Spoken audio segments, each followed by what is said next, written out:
Bonjour et bienvenue dans On est ensemble. Quelle joie de vous retrouver pour l'été. Dans On est ensemble, les estivales. Et vous voyez, le décor a changé, c'est plus mon bureau, c'est mon jardin. Et vous êtes vraiment le bienvenu à la maison. On est ensemble, les estivales. Qu'est-ce que c'est ? C'est un programme rafraîchissant, encourageant, fortifiant pour la foi. On vous fait un petit cocktail des meilleurs invités de On est ensemble. On les remixe, on vous les propose pour l'été. On a commencé On est ensemble avec ces quotidiennes pendant le confinement. Vous savez, quand ce confinement a été annoncé, le Seigneur nous a mis à cœur de préparer un programme tous les jours avec des invités, des artistes, des pasteurs, des témoins de toute la francophonie, et ça a été vraiment encourageant. On a reçu des milliers de témoignages. On donne à Dieu toute la gloire pour cela, parce que ça vous a béni, ça vous a fait du bien, et on a atteint ainsi notre objectif qui était de fortifier la foi des disciples pendant le temps de confinement. Puis le déconfinement a été annoncé. Là, on est passé à On est ensemble l'hebdomadaire. On a eu des super programmes, super invités que vous pouvez retrouver sur notre chaîne YouTube. On a terminé avec cette belle émission pour louer Dieu et lui donner toute la gloire. Parce que c'est bien humblement qu'on fait ces programmes et c'est vraiment pour la gloire de Dieu. Maintenant, pour l'été, on passe dans cette version estivale, plus détendue, plus légère, même s'il va y avoir du lourd quand même. Et vous allez vraiment, j'en suis sûr, être béni et encouragé. Merci encore d'être là et merci pour vos petits cœurs, vos On est ensemble. Continuez de nous en envoyer en vous inscrivant sur onaistensemble.live. On vous regarde.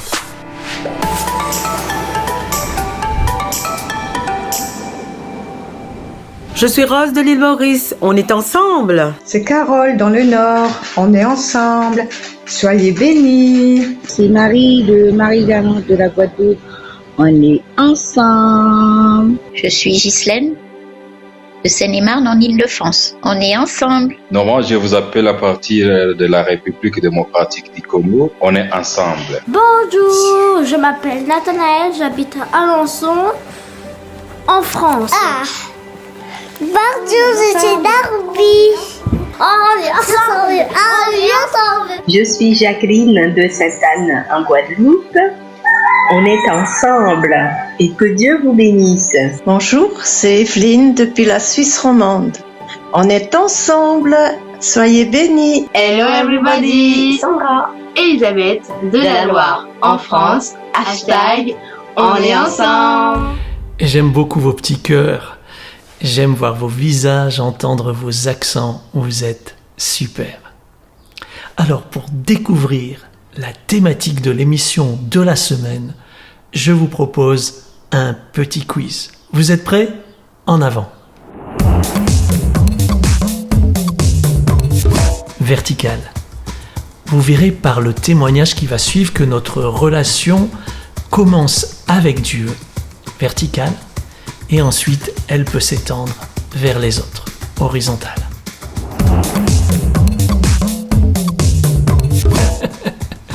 Inspituition. Parfois, on est inspiré par Dieu, parfois on a le sentiment que c'est une intuition. On ne sait pas toujours. L'important, c'est que Dieu soit dans l'affaire.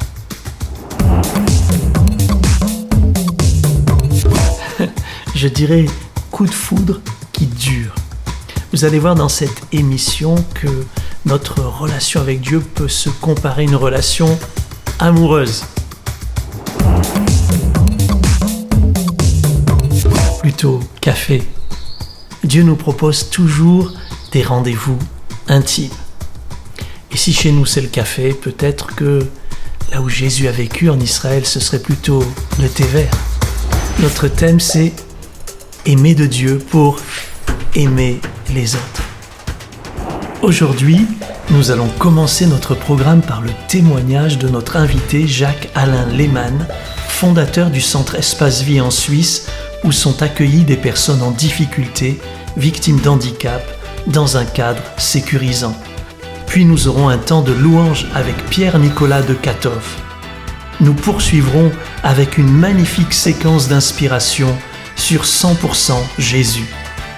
nous écouterons aussi l'enseignement du pasteur Claude Oud de l'église Nouvelle Vie au Canada, qui nous montrera comment Dieu nous apprend à aimer l'autre.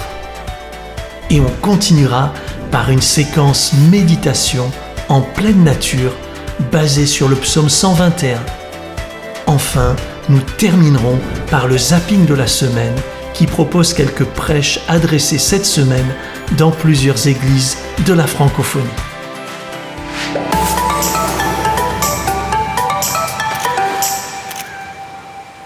Je suis très honoré d'être avec vous ce soir. C'est un plaisir. Merci. Je veux profiter de l'occasion pour saluer tous nos amis de la Suisse, pays que j'affectionne énormément, que j'aime beaucoup. Donc, on est vraiment ensemble avec tous nos amis de la Suisse. Comment ça se passe, Jacques-Alain, justement, le confinement en Suisse en ce moment? Alors, le confinement en Suisse, il est plus ou moins comme chez vous tous. J'ai envie de vous parler du confinement dans notre foyer, sur lequel on aura l'occasion de revenir. Alors, c'est un défi de tous les jours, bien sûr. La vie continue. Les gens vivent chez nous de manière résidentielle, donc sont là 24 heures sur 24. Et bien sûr, c'est difficile de rester dans le périmètre de l'institution. On n'a pas de visite, on peut pas rendre visite, on peut pas recevoir les visites. Donc oui, le confinement est difficile. Mais c'est extraordinaire de voir la solidarité au niveau des personnes qui vivent chez nous. C'est contraignant et pourtant tout le monde joue le jeu. C'est vraiment sympa. Ça donne une autre relation à l'autre qui prend de nouvelles dimensions. Jacques-Alain, j'ai appris à te connaître en discutant avec toi avant ce live. Est-ce que tu peux nous partager un peu qui tu es? Tu as découvert le Seigneur dans les dernières années, dans les 15 dernières années. Comment Dieu t'a transformé? Qui es-tu exactement? Alors, voilà, moi je viens de la région suisse, la région jurassienne. Mon accent m'aura certainement trahi. J'ai 55 ans, je suis marié à Isabelle, papa de 4 enfants, grand-papa d'un petit garçon qui a 10 mois. Et puis, oui, effectivement, comme tu dis, j'ai une vie qui était bien animée en tant que sportif. Je viens du monde du sport, du ski, je veux dire, excusez-moi, je suis en train de tirer tous les fils là. Et puis j'ai une vie d'entrepreneur, une vie qui est à 1000 à l'heure, une vie toujours à fond. Et arrive dans la vie aussi les revers, les claques. Et là, au travers d'un passage dans la Bible, dans Ésaïe 40, 31, Dieu m'a parlé, le ciel s'est ouvert. C'est un très important pour moi dans ma vie, effectivement à l'âge de 40 ans, pour ma famille, mon couple, mon entreprise, ma vie professionnelle, tout a changé. Et ton épouse et toi, vous avez créé un centre justement, Espace de vie, qui intervient auprès de certains groupes de personnes. Est-ce que tu pourrais nous parler un peu de votre travail? Qu'est-ce qui vous a amené à créer ce centre? Oui, ce centre est à Malray dans le Jura bernois. Nous recevons des personnes qui ont des handicaps psychomoteurs légers, schizophrénie, addiction, alcool, drogue, sont les principales problématiques que nous rencontrons. Alors oui, nous offrons un cadre sécurisé, un cadre sécurisant aussi. Les gens sont appelés à retrouver des repères dans l'espace et le temps, mais ce que les personnes que nous recevons ont besoin le plus, c'est de l'amour. Et ce que vous faites, vous rebâtissez des vies finalement. Oui, de pouvoir donner de nouvelles dimensions, de pouvoir donner des repères dans la journée, dans le quotidien. Et puis j'ai envie de te dire que on a créé cette institution en 2012, Isabelle et moi. On n'a pas mis Dieu au premier plan, on l'a gardé bien pour nous, on était dans la foi, mais on le gardait finalement un petit peu égoïstement pour nous, et je crois que Dieu n'aime pas le confinement. Et c'est dans cette dimension-là qu'on a été approché il y a quelques mois d'une église évangélique de la région, le centre évangélique de Tavannes, qui est conduit par le pasteur Marcel Niederhauser, avec son équipe, qui nous proposait un rendez-vous hebdomadaire avec la parole de Dieu. Et voilà, on a démarré ça, et finalement on a plusieurs de nos résidents qui aiment énormément ce moment-là. Dans le confinement, alors là, c'est finalement moi qui ai repris un peu le flambeau, et les rendez-vous du mercredi matin demeurent et continuent d'être apportés. Et cette notion de foi prend une dimension particulière dans le cadre de notre institution à l'heure actuelle. Notre thématique aujourd'hui, c'est la foi dans l'épreuve. Est-ce qu'il y a quelque chose que probablement tu as été éprouvé, j'imagine, dans ta vie, mais est-ce qu'il y a quelque chose que tu apprends en ce moment au travers de cette épreuve, au travers de ce que on vit? Oui, sans doute. En qualité d'ancien sportif, j'ai une fois un prof qui m'a dit que l'endurance, la persévérance, c'est comme les essuie-glaces d'une voiture. Ça n'arrête pas la pluie, mais ça permet d'avancer. Et pour moi, c'est ce que nous vivons au quotidien. Et aujourd'hui, ma persévérance, je peux le dire, et je le dis aussi ouvertement dans le cadre de notre institution, notre persévérance s'appelle Jésus. Comment la foi intervient-elle dans nos épreuves? Par exemple, pour toi personnellement, quand tu es éprouvé, comment ta foi t'aide, contribue-t-elle à ton endurance? Je pense que le tout premier facteur, c'est que avant que je sois dans la foi, j'étais convaincu de pouvoir régler les choses par moi-même. Et j'ai appris depuis que je peux témoigner de ma foi que clairement mes forces, elles ne sont pas en moi, mais les forces viennent indiscutablement de Dieu. Et c'est pour moi une source énorme de réconfort, une source énorme d'énergie aussi. Et c'est quelque chose que je suis en train d'apprendre à partager. Je regardais votre site web pour votre centre Espace de vie et tu parles de personnes qui sont mises de côté, exclues, mises à part, seules.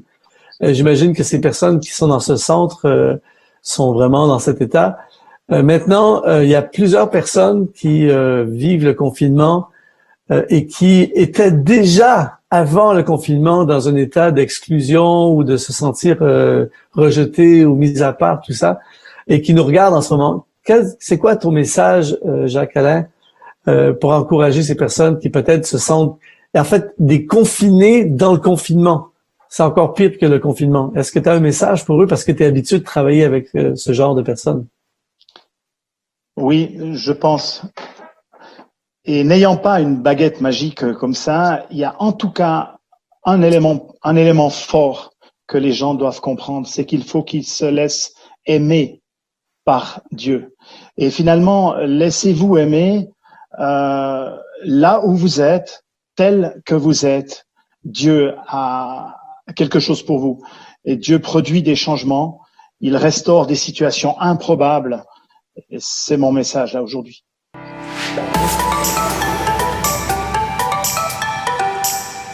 C'est un chant, c'était un des premiers chants que j'ai écrit quand j'étais adolescent, fin d'adolescence. Un temps très particulier où on se pose plein de questions à tous les niveaux. Il y a des choix aussi à faire. Et en fait, c'était cette prière de crier à Dieu, mon seul souhait, c'est de te rencontrer, c'est de entendre ta voix et de t'obéir, de marcher à ta suite et déclarer qu'il est mon maître et que je me soumettre à sa volonté, que sa volonté soit faite dans tous les domaines de ma vie, que sa volonté soit faite dans tous les domaines de vos vies, de nos vies. Super, merci Pierre-Nicolas, nous te rejoignons. On y va, ensemble.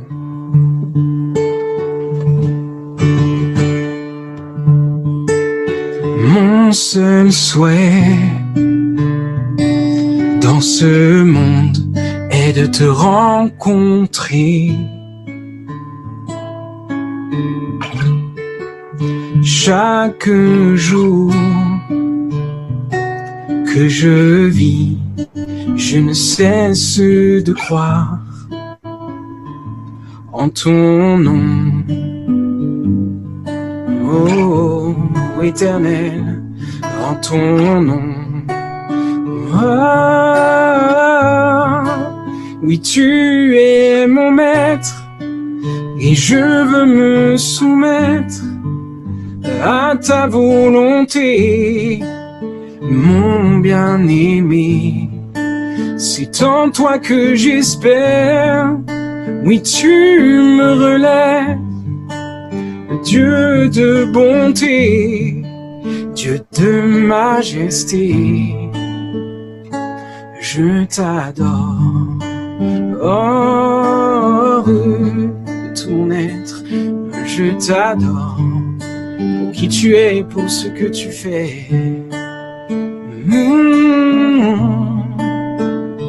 t'adorons, Éternel, et nous cherchons à te suivre. Ô Éternel, Dieu fidèle, je cherche à te suivre. Oui, chaque jour que je vis, je ne cesse de croire en ton nom. Ô Éternel, je crois en ton nom, en ton nom. Oh, oh, oh. Oui, tu es mon maître et je veux me soumettre à ta volonté, mon bien-aimé. C'est en toi que j'espère, oui, tu me relèves. Dieu de bonté, Dieu de majesté, tu es mon maître, oui, tu es mon maître, et je veux me soumettre à ta volonté. Oui, mon bien-aimé, c'est en toi que j'espère. Oui, tu me relèves, Dieu de bonté, Dieu de majesté.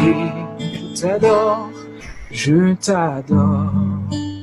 Oh, Éternel, je t'adore. En tout temps, toutes circonstances, je t'adore, je t'adore. Pour qui tu es, oh mon Dieu, je t'adore. Voulons-nous tourner vers toi, toi éternel.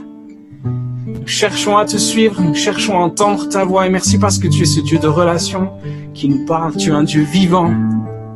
Nous te parlons et tu nous entends et tu nous réponds.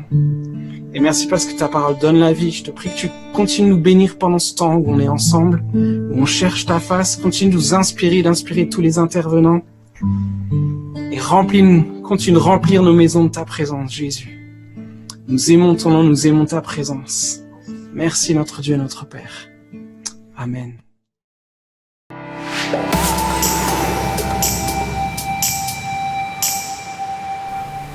Aimerais-tu être entièrement libre et ne plus être l'esclave de personne, ni de qui que ce soit? Si certains sont privés de liberté en étant retenus dans des prisons physiques, d'autres le sont dans des prisons intérieures, dont les murs invisibles sont tout aussi réels. Les soucis, la haine, l'amertume, les addictions, le non-pardon retiennent captifs tant d'êtres humains. Tu peux paraître libre au dehors et pourtant être en captivité au fond de toi-même. Les barreaux de ton âme sont parfois plus infranchissables que ceux d'une fenêtre. Parfois même tu es tenté de te murer dans le silence pour oublier ta douleur. Fais-tu partie de ceux qui se demandent « Qui me sortira de mon enfermement? Qui me rendra ma liberté ?» Je suis venu pour proclamer la délivrance aux prisonniers, pour renvoyer libres les opprimés, pour apporter la grâce. C'est pourquoi j'ai déclaré « Si donc le Fils vous libère, vous serez réellement libre. » J'ai libéré toutes sortes de captifs, des malades retenus par la maladie, des possédés emprisonnés par leur geôlier démoniaque. J'ai même été celui par lequel un célèbre prisonnier nommé Barabbas a retrouvé sa liberté. Cet homme, qui était pourtant un meurtrier, a été relâché à ma place. Il a repris sa liberté au prix de la mienne. Oui, j'ai accepté de perdre ma liberté pour que toi, tu puisses être entièrement libre. J'ai pris le jugement qui pesait sur toi. J'ai été traité comme un coupable, pour que tu sois traité comme un innocent. Quels que soient les barreaux qui te retiennent, laisse-moi maintenant ouvrir la porte de ta cellule. Je peux te rendre réellement libre en ce jour. Tu connaîtras la vérité, et la vérité te rendra libre. Ta dette est payée, ton acquittement prononcé, tu es gracié. Je suis la liberté. Je suis Jésus.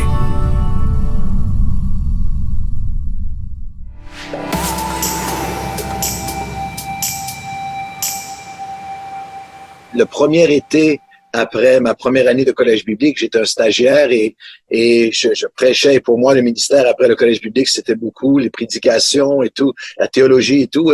J'avais hâte de prêcher toutes mes prédications. Et ce premier été, il y a un jeune homme qui est arrivé à l'église. C'était une petite église à l'époque et il s'appelait Marcel. Et on voyait qu'il était de la rue, il était avec sa copine et puis lorsque j'ai fait l'appel, ils étaient les deux seuls inconvertis, ils ont levé la main, se sont avancés. Il était toxicomane, il n'avait pas de nourriture, n'avait pas de vêtements propres, mais il était profondément sauvé. Et moi, j'étais tellement ému et je le suis encore et je l'ai pris dans mes bras, on a prié ensemble. Il est revenu la semaine d'après, une deuxième semaine, une troisième semaine, mais à la troisième semaine, il est revenu et à la fin de la réunion, il m'a dit, tu sais, mon épouse, ma copine se prostitue, on sait que c'est mal, on sent qu'il faut pas qu'on fasse ça. Et moi, je vole pour acheter sa consommation et tout ça, il consommait toutes sortes de drogues et il me dit comme ça, Claude, maintenant là j'ai accepté Jésus, qu'est-ce qu'on fait, qu'est-ce que vous pouvez faire, qu'est-ce qu'on fait? Et j'étais frappé par l'idée à l'époque et sans jugement pour l'époque, mais tout ce que je pouvais lui dire c'est bien, reviens la semaine prochaine parce qu'on n'avait rien de compassion en action pour lui. Et quelques semaines plus tard, il a arrêté de venir et j'ai même entendu un chrétien dire, tu sais, il était sans doute pas véritablement sauvé.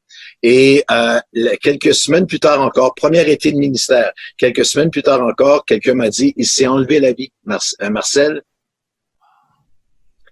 Et il m'avait laissé une note. Alors moi, je me suis dit, il va me casser dans la note. Et j'avais peine à la lire. Et je l'ai encore aujourd'hui. Et il m'a laissé une note pour me remercier. Il m'a dit, Claude, merci pour tout, mais je sais que l'Église, elle peut pas faire plus pour moi. Personne ne peut rien pour moi. Et j'ai terminé mon premier été de ministère avec cette pensée.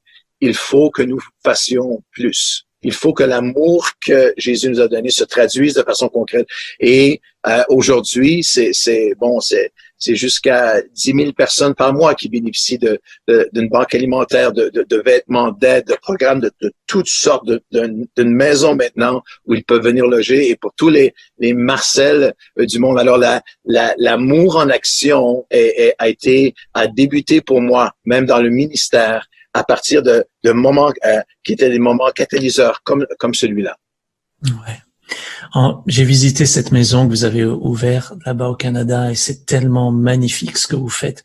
C'est étonnant parce qu'il y a comme une polarisation. D'un côté, on est capable, les chrétiens, du meilleur et de l'autre, on est un peu capable du pire quand même. Et en fait, récemment, je t'ai entendu parler dans un zapping de la tendance qu'on rencontre chez les chrétiens à critiquer, à condamner, à juger facilement. D'après toi, ça vient d'où ça?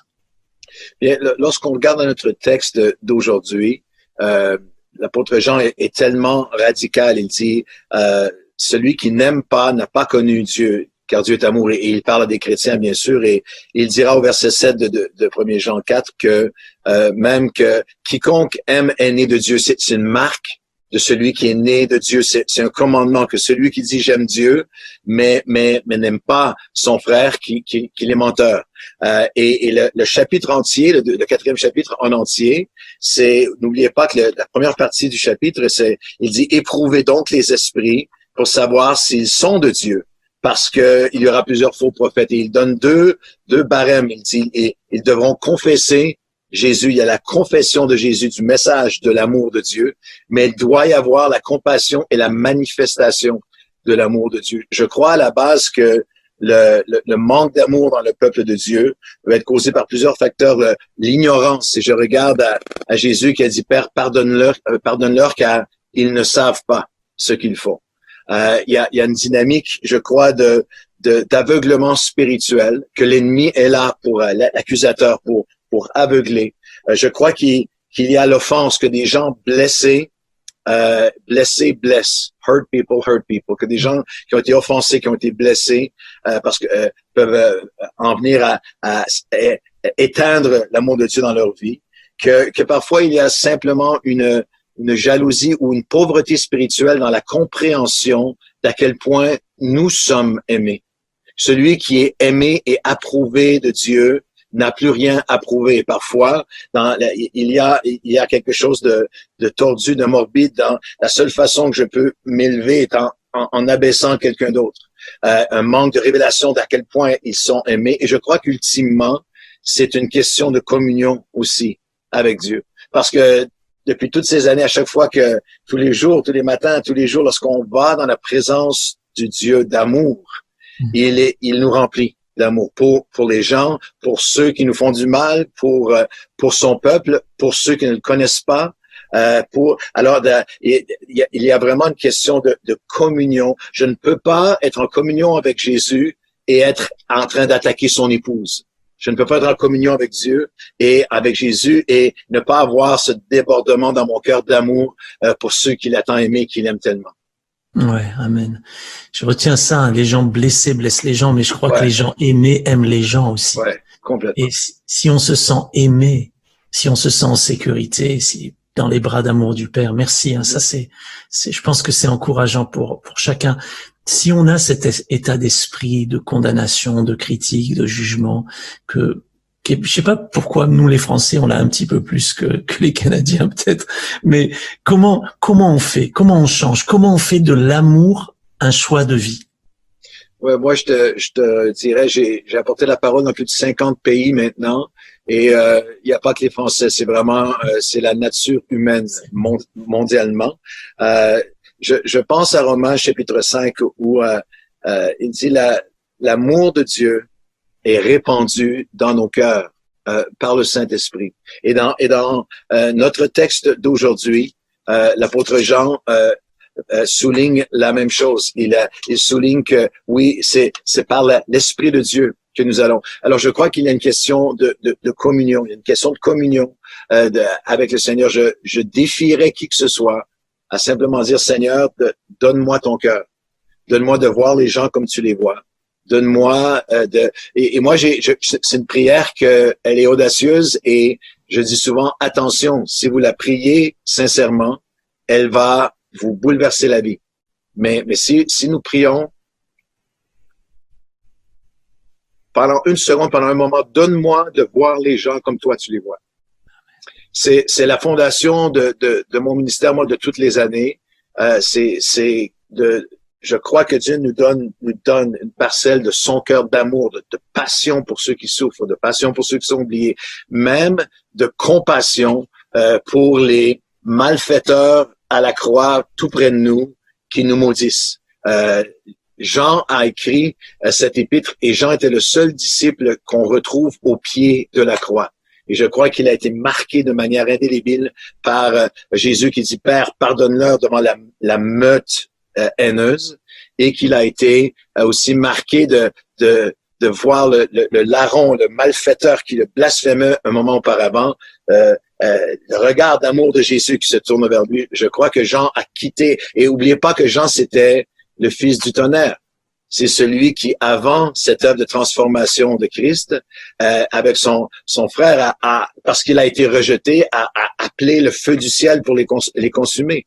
Alors il n'y a pas de limite à comment Dieu peut transformer notre cœur, à comment Dieu peut nous écrire littéralement. Éric, tu as parlé de la Pentecôte un peu plus tôt. Eh bien, la Pentecôte, littéralement, c'est Dieu qui écrit non seulement dans l'Ancien Testament, la Pentecôte, c'est son cœur et ses lois écrites sur des tables de pierre. Mais maintenant, aujourd'hui, l'expérience avec l'Esprit de Dieu, l'amour de Dieu répandu dans nos cœurs, c'est Dieu qui écrit son cœur, ses désirs, sa passion, sa patience pour les gens, son regard sur eux, sur le nôtre par son Esprit. Amen.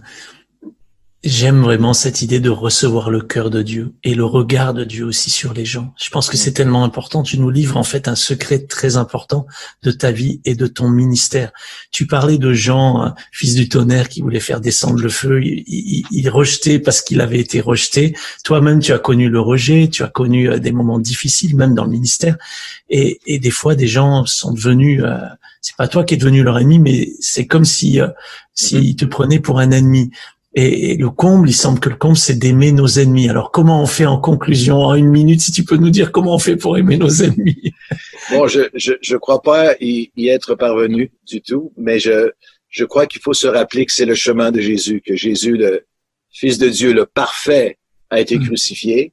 Je crois aussi qu'il y a cette, de l'apôtre Paul aux hommes et femmes de Dieu de l'histoire qui ont été attaqués. L'apôtre Paul a dit, plusieurs théologiens pensent que l'épine dans sa chair, c'était ceux qui lui faisaient du mal, ceux qui l'attaquaient continuellement. Et l'apôtre Paul avait pas à composer avec les médias sociaux. Et nous, oui. Mais pour moi, c'est de refocaliser et de dire, Seigneur, je vais être renouvelé par ton esprit. Je ne peux pas laisser ces attaques polluer mon esprit. J'aimerais aussi dire ceci. Dans le même texte de Romains 5, il dit, alors que nous étions ennemis de Dieu.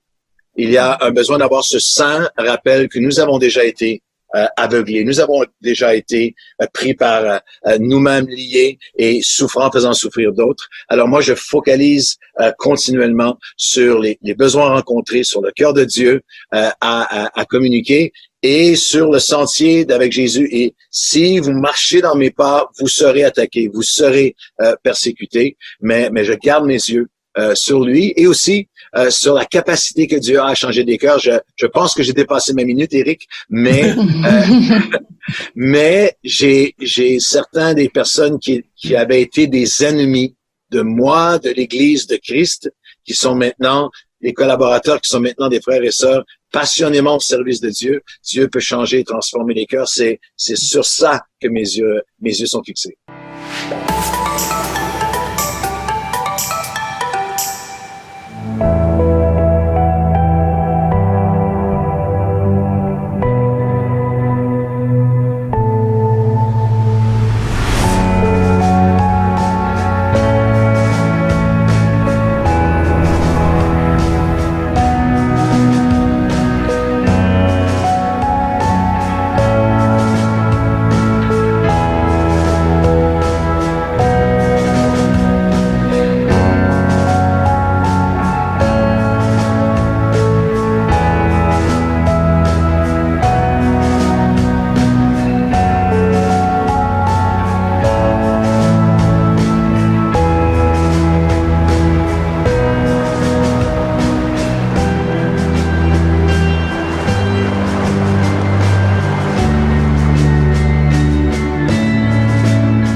Ton amour a triomphé.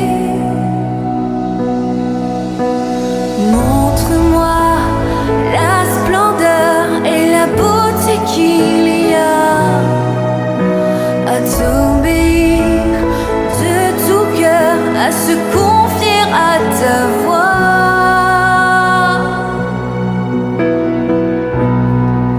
Tu viens relever le faible, tu le prends dans tes bras, tu le conduis vers ton Père, qui le console ici-bas. Entends le cri de ma prière, sois mon secours et ma joie. Passer de l'ombre à ta lumière, j'ai mis mon espoir en toi.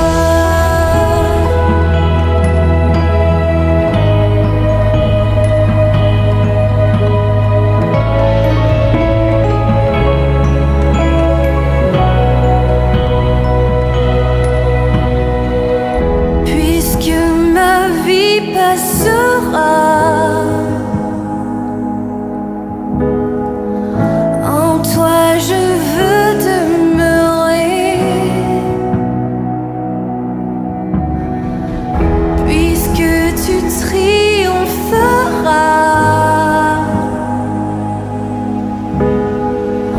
mon cœur en toi veut s'ancrer. Montre-moi la splendeur et la beauté qu'il y a à t'obéir de tout cœur, à se confier à ta voix.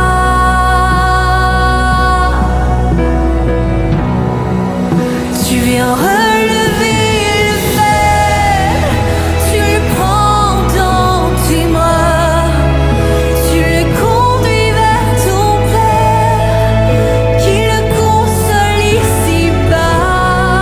Entends le cri de ma prière, sois mon secours et ma joie.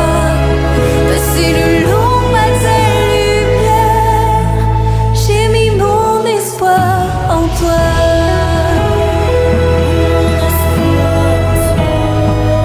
J'ai mis mon espoir en toi.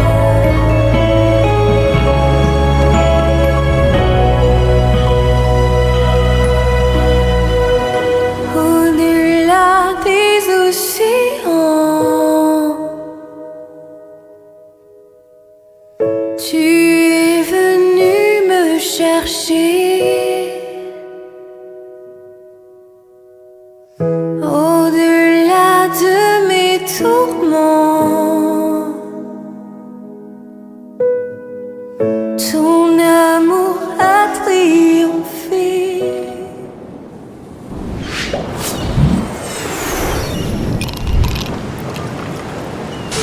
Ce que Dieu désire pour notre vie, c'est que nous ayons la vie dans la vie. C'est-à-dire au-delà de cette vie biologique où nous mangeons. Vous savez que la Bible dit, nous avons été...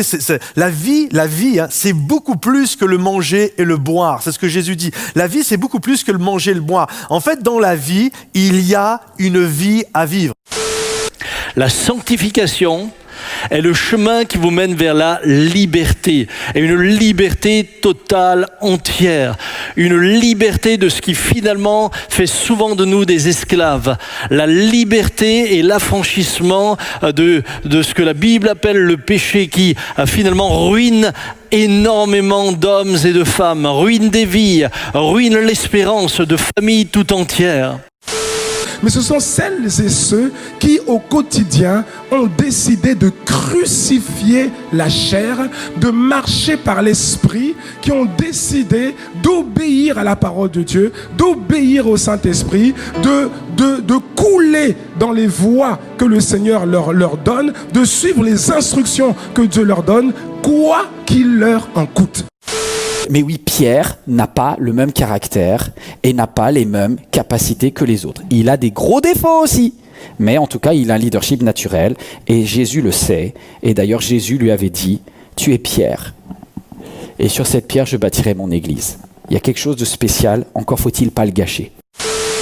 Se réconcilier avec Dieu par Jésus-Christ nous permet d'être réconciliés avec nous-mêmes. Et être réconcilié avec nous-mêmes nous permet d'être réconcilié avec les autres. Billy Graham a dit ceci: plus les hommes s'approcheront de Jésus et de sa croix, plus ils s'approcheront les uns des autres. Exclure Dieu vient à s'abandonner dans une sorte de fatalité. Mais quand on inclut Dieu, les amis, dans nos souffrances, les choses changent. Je vais vous dire pourquoi. Parce qu'inclure Dieu dans nos vies, c'est accepter que le moment que nous vivons, que ce soit beau ou pas beau, fait partie d'un processus dont Dieu a le contrôle. Une des choses extraordinaires que Dieu nous a données, c'est son Église. C'est son corps pour nous aider à entendre sa voix et à discerner sa volonté. Moi, je crois qu'une des façons dont Dieu parle le plus, c'est à travers des hommes et des femmes matures spirituellement. Le problème n'est pas le pouvoir. Dieu donne l'autorité. Dieu confère l'autorité. Le problème, c'est la gestion de l'autorité. Quand Dieu nous donne du pouvoir, c'est jamais pour dominer, pour écraser, mais c'est pour protéger, libérer, donner des percées. Amen. Dieu permet que nous traversons toutes sortes de situations. And God allows us to go through all kinds of situations. Il faut une œuvre de Dieu dans notre vie. We need a work of God in our lives. Mais But il y a la grâce, there's grace, il y a la miséricorde, there's mercy, amen. Il y a la chute, there's a fall, il y a le pardon, there's a forgiveness, il y a la repentance. there's repentance. C'est la nouvelle alliance. Une foi authentique, c'est une foi qui est bien plus que des paroles, des émotions, bien plus qu'un débat ou de croire que Dieu existe. Le souffle de ta foi est dans les œuvres qu'elle produit. Est-ce que ma foi est active? J'espère que comme moi, vous avez passé un bon moment avec nos invités. Merci à eux. Merci Jacques-Alain pour ton cœur. Merci Pierre-Nicolas pour ce moment magnifique de louange. Merci Pasteur Claude Houdt pour le partage de la parole de Dieu. N'hésitez pas à les suivre sur les réseaux sociaux, sur leur site internet qui sont indiqués sous la vidéo dans YouTube. Si vous avez aimé d'ailleurs cette émission, n'hésitez pas à laisser un pouce bleu. Voilà, et ainsi YouTube pourra promouvoir un peu plus cette vidéo. Aussi, partagez-la avec vos amis, un petit peu partout, par email, sur WhatsApp, pour que le plus grand nombre puisse être encouragé comme vous l'avez certainement été. La semaine prochaine, on se retrouve pour un programme spécial. Un petit cocktail magnifique avec les invités suivants. Nous aurons Alice et Vincent Drich, un jeune couple de Lyon qui a accueilli un enfant trisomique. Ils vont nous partager leur témoignage, leur expérience de vie. C'est vraiment touchant. Et ce seront David et Bettina Prigent qui nous conduiront dans un moment de louange. Nous aurons le pasteur Franck Lefilâtre depuis Grenoble qui nous partagera comment réaligner sa vie avec Dieu. En attendant, si vous n'êtes pas inscrit à onestensemble.live, faites-le. Je vais vous envoyer un email dans quelques minutes d'ailleurs pour vous demander votre avis sur cette émission. N'hésitez pas à nous le donner, ça nous est vraiment utile. On aime recevoir vos témoignages. On reste ensemble pour l'été. On se retrouve jeudi prochain à 18h. Que le Seigneur vous bénisse.